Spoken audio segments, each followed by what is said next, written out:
नमस्कार साथियों, कैसे हैं आप सभी का एक बार फिर से स्वागत है हमारे चैनल पर। आज आपको इस वीडियो के माध्यम से केएमपी कुंडली मानेसर पलवल एक्सप्रेसवे के साथ साथ में बनने वाले दो टूरिस्ट हब के बारे में बताने वाले हैं कि ये टूरिस्ट हब की सरकार किस प्रकार योजना लेकर आई। तो सबसे पहले बात कर लेते हैं केएमपी। कुछ लोगों को केएमपी के बारे में पता होगा, कुछ लोगों को नहीं पता होगा।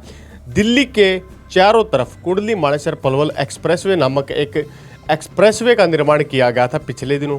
इस एक्सप्रेसवे का निर्माण दिल्ली के अंदर होने वाली भीड़ भाड़ को कम करने के लिए और दिल्ली में वाहनों को डाइवर्ट करने के लिए किया गया था। इसके माध्यम से अगर आप एक सिरे से चलेंगे तो दूसरे सिरे पर उसी पॉइंट पर आ जाएंगे। यह एक रिंग के रूप में दिल्ली के चारों तरफ काम करता है और इसकी बहुत अहमियत है। इसका कुछ हिस्सा यूपी के अंदर है, कुछ हिस्सा हरियाणा के अंदर है, जिसे केएमपी और केजीपी के नाम से जाना जाता है। तो हम बात करेंगे केएमपी कुंडली मानेसर पलवल एक्सप्रेसवे की, जो कि हरियाणा का हिस्सा है। ज़्यादातर हिस्सा हरियाणा के अंदर ही इसका सारा हिस्सा आता है। केजीपी की बात इस वीडियो में हम नहीं करेंगे। तो केएमपी के साथ साथ में हरियाणा सरकार का विभाग HSIIDC कुछ खास करने वाला है। टूरिस्ट हब के रूप में यहाँ पर कुछ ज़्यादा ही चीज़ें डेवलप की जाएंगी। वर्तमान में आप देखेंगे, अगर केएमपी का सफ़र आप कर रहे हैं तो आपको पेट्रोल पंप की सुविधा भी सभी जगह पर नहीं मिलती है। रास्ते में आपको चाय पानी पीने की सुविधा भी यहाँ पर नहीं मिलती है। आपको केएमपी के ऊपर चढ़ने से पहले ही अपना खाने पानी का सामान लेकर चढ़ना पड़ता है।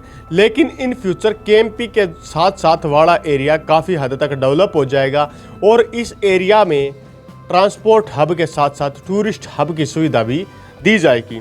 अब बात करते हैं मूल्यों पर। केएमपी किनारे दो स्थानों पर टूरिस्ट हब विकसित करने के लिए सरकार ने पहल शुरू कर दी है। बात करें हरियाणा राज्य आधारभूत संरचना विभाग निगम HSIIDC की ओर से कुंडली मानेसर पलवल केएमपी के किनारे दो स्थानों पर बात करें तो दो स्थानों पर साइड एम्यूनिटी के तौर पर टूरिस्ट हब विकसित करने की प्रक्रिया फिर से शुरू कर दी गई है। निगम ने 2021 में यह प्रक्रिया शुरू की थी, लेकिन उस समय एक भी एजेंसी यहां पर आई नहीं थी जो टेंडर ले सके। निगम के अधिकारियों को उससे निराशा भी मिली, लेकिन एक बार फिर दोबारा से अधिकारियों के अंदर जिज्ञासा जागरूक हुई और दोबारा से ऑनलाइन टेंडर आवंटित कर दिए गए। HSIIDC की ऑफिशियल साइट पर टेंडर को आवंटित करने का काम भी किया गया।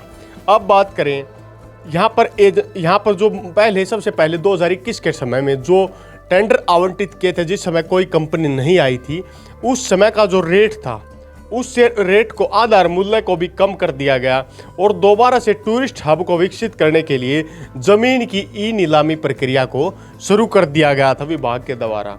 ऐसे में निगम ने आधार मूल्य के आधार पर यहाँ पर रेट को काफ़ी हद तक कम कर दिया और केएमपी किनारे जो दो जगह पर टूरिस्ट हब डेवलप होंगे, एक तो बहादुरगढ़ का गांव बोपनिया के आसपास में डेवलप होगा और दूसरा तावड़ू क्षेत्र में डेवलप किया जाएगा। इनके लिए बात करें तो 6.5 एकड़ ज़मीन में ग्राम बाजार, helipad, parking, restaurant, dhaba, motel, fuel station, ATM, restroom, repair shop आदि एम्यूनिटी तौर पर टूरिस्ट हब को विकसित करने का काम किया जाएगा। अब बात करें ग्राम बाजार, मतलब यह जो ज़मीन पर बसेंगे, ये जो एरिया विकसित किया जाएगा या गांव की ज़मीन होगी, तो यहाँ पर ग्राम बाजार लगाए जाएंगे, जिनमें गाँव में मिलने वाली हर प्रकार की चीज़ें इस टूरिस्ट हब पर केएमपी के साथ साथ में मिलेंगी, जिनमें बुपनिया और तावड़ू के क्षेत्र में 6.5 एकड़ ज़मीन को एक्वायर किया जाएगा। मतलब 6.5 एकड़ ज़मीन को एक्वायर करके ऑनलाइन उसकी ई नीलामी की जाएगी। इनमें और बात करें तो यहाँ पर हेलीपैड की सुविधा भी होगी। इन फ्यूचर किसी इमरजेंसी के लिए, मिलिट्री यूज के लिए या कोई खास पर्पज से कोई नेता या बड़ा अधिकारी है, उनके लिए हेलीपैड की सुविधा भी दी जाएगी। इसके साथ यहाँ पर जैसे आपने देखा होगा, केएमपी पर वाहनों की पार्किंग की काफ़ी बड़ी गंभीर समस्या होती है। केएमपी पर वाहनों की पार्किंग की समस्या से भी यहाँ पर निजात मिलेगी। पार्किंग के लिए बेहतरीन स्पेस यहाँ पर दिया जाएगा। इसके अलावा बात करें यहाँ पर रेस्टोरेंट खाना खाने के लिए केएमपी के साथ साथ में रेस्टोरेंट की बहुत किल्लत रहती है, तो रेस्टोरेंट, ढाबा इत्यादि की सुविधा दी जाएगी और ख़ास तौर पर होटल के से बड़ा मोटल जो होता है, मोटल की सुविधा भी यहाँ पर दी जाएगी।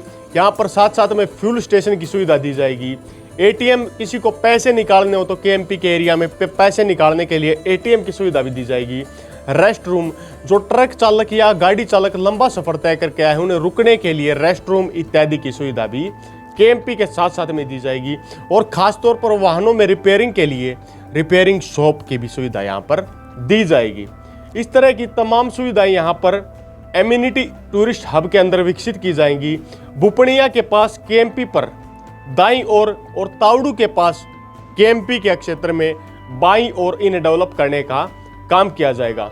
निगम की ओर से DBFOT मोड, DBFOT का मतलब है design built finance operator and transfer, इसका मतलब होता है पर यह सुविधा दी जाएंगी। इसके लिए निगम की ओर से, निगम मतलब HSIIDC की ओर से पिछले दिनों 11 जुलाई और 14 को ई नीलामी की तारीख भी फिक्स कर दी गई थी। उसके बाद अब उम्मीद जताई जा रही है कि काफ़ी जल्द केएमपी के साथ साथ में ये टूरिस्ट हब विकसित हो जाएगा। इसके लिए पहले जो प्रक्रिया के तहत पहले एक बार जो नीलामी की प्रक्रिया की गई थी उसके तहत 40 करोड़ के बजाय इस बार का आधार मूल्य 10 करोड़ रुपए रखा गया था। 30 माह में इसको विकसित करने का टारगेट टाइम भी दिया गया कि इसे लगभग 2.5 से 3 वर्ष के अंदर का टारगेट दिया है, मतलब 30 माह का। 30 माह के अंदर इसे विकसित कर लिया जाएगा। और हर साल इसका 3% किराया भी, जो कि जिस जमीन के अंदर अपने मोटल इत्यादि खोले उन्हें 3% किराया भी देना होगा। बात करें HSIIDC की ओर से बुपणिया व तावड़ू के पास 6 एकड़ में टूरिस्ट हब जो विकसित किया जाएगा, निगम की ओर से इस जमीन पर लीज ली जाएगी। निगम ने केएमपी किनारे हब को विकसित करने के लिए 10 करोड़ का जो आधार मूल्य रखा था, इसके लिए पैसे एजेंसी को यह टेंडर दिया जाएगा और 30 माह में इसे विकसित करने का टारगेट रखा गया है। मान लीजिए आधार मूल्य की 3% राशि, यानी अगर 10 करोड़ में टेंडर छूटता है तो उसकी 3% 30 लाख रुपए हर साल निगम को जमीन के किराए के रूप में एजेंसी को देने होंगे। इसके साथ निगम ने यह जमीन 30 साल की लीज पर दी जाएगी। जमीन का लीज जब खत्म होगा तब एजेंसी की ओर से विकसित किए गए इंफ्रास्ट्रक्चर की कीमत लगाकर उसकी अदायगी निगम की ओर से की जाएगी। हर रोज 60 से 70 हजार वाहनों का यहाँ पर सफर होता है। आवागमन 3.5 साल के बाद अब शुरू हुआ वह साइड एमिनिटी देने का काम किया जाएगा। केएमपी का उद्घाटन 19 नवंबर 2018 को ही हो गया था। यहाँ से लोग लगभग 60 से 70 हजार वाहन गुजरते थे। अब इनकी संख्या लाखों में हो गई है और करीब 1 करोड़ की आय हर रोज टोल से यहाँ पर होती है। मगर HSIIDC की ओर से अब तक साइड एमिनिटी नहीं दी गई थी। 3.5 साल बाद अब निगम ने साइड एमिनिटी का निर्णय लिया। इस दिशा में काम भी शुरू हो गया है। वह यहाँ पर केएमपी की बात करें तो यहाँ पर साइड में जो वाहन खड़े होते थे उनसे दुर्घटनाओं का खतरा भी बना रहता था और हर दिन केएमपी पर लगभग कोई ना कोई दुर्घटना वर्तमान में भी होती है। केएमपी पर तावड़ू के बाई और बुपणिया के दाई साइड जो टूरिस्ट हब विकसित किए जाएंगे, इससे एमिनिटी विकसित करने से यहाँ के लोकल लोगों को भी रोजगार के सुनहरे अवसर मिलेंगे। और साथ साथ में बुपणिया जो गांव है और साथ में तावड़ू क्षेत्र का जो गांव है, तावड़ू क्षेत्र की जो जमीन पड़ती है, इन क्षेत्रों को भी डेवलपमेंट होने में काफ़ी ज़्यादा मदद मिलेगी। और इसके साथ साथ HSIIDC अच्छी कमाई कर पाएगी। और साथ में जो केएमपी पर सुविधाओं का भी जो अभाव था, शायद आने वाले समय में वो अभाव भी देखने को न मिले।